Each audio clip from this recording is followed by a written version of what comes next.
Halloween show, I just want to make amends for yesterday's show in which I said that Madonna was shame-based and sick in her own disease. I had no right to take Madonna's inventory. As we say in program, when you point a finger at someone else, you have 3 fingers pointing back at you. And I guess a thumb pointing up at God. Or something, whatever. I don't know. I'm sorry. Okay. Anyway, today is Halloween, and I decided to wear a costume as a treat to my inner child. It's a skeleton because it's scary, and because it reminds me that I am a human being. And that's okay. That's what I am. And besides, I think it makes me look thinner. Now, I had thought of trying to come up with something, a little more creative or original, like dressing up as a feeling, But, yeah, what does dread look like, other than my mother? Anyway, of course, I'm going to be home tonight when all the little ghosts and goblins knock on my door and trick or treat. And I've decided not to give out candy this year. I don't want to enable any sugar addicts, which, believe me, I was. I mean, I used to go home with my big bag of candy and eat it all in one night and get sick and try to puke. But I couldn't, and that's why I weighed nearly 300 pounds. Believe me, binging was not a problem. Purging, I just could not do. So, instead of candy this year, I've decided to give out rice cakes.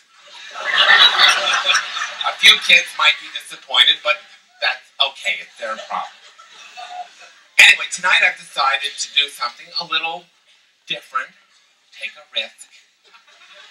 Tonight I'm going to tell a scary story. You're going to be frightened, but that's okay. It's Halloween. It's appropriate. Okay. Now close your eyes. Come on. Only you can help you. Excellent. Okay. It's a dark, dark night.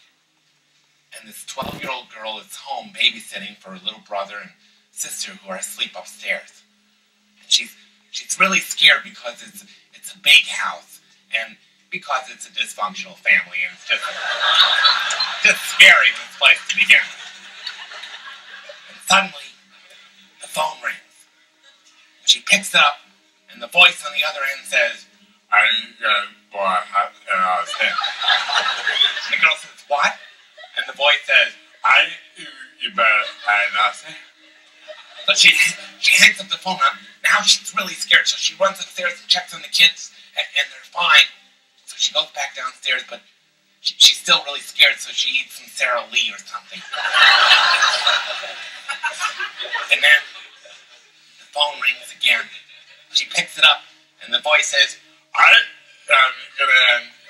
hey.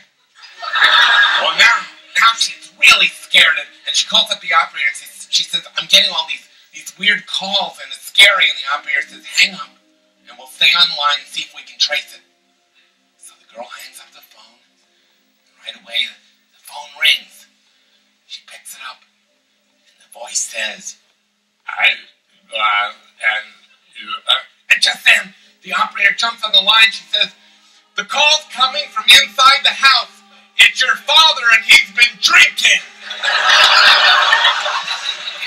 Isn't that scary? But don't worry, it's okay. The operator reported the incident to the Department of Youth and Family Services. They did an intervention. The father is in AA. The girl's in Alateen, and the whole family is in therapy. Isn't that a great Halloween story? It's scary, but with a positive ending.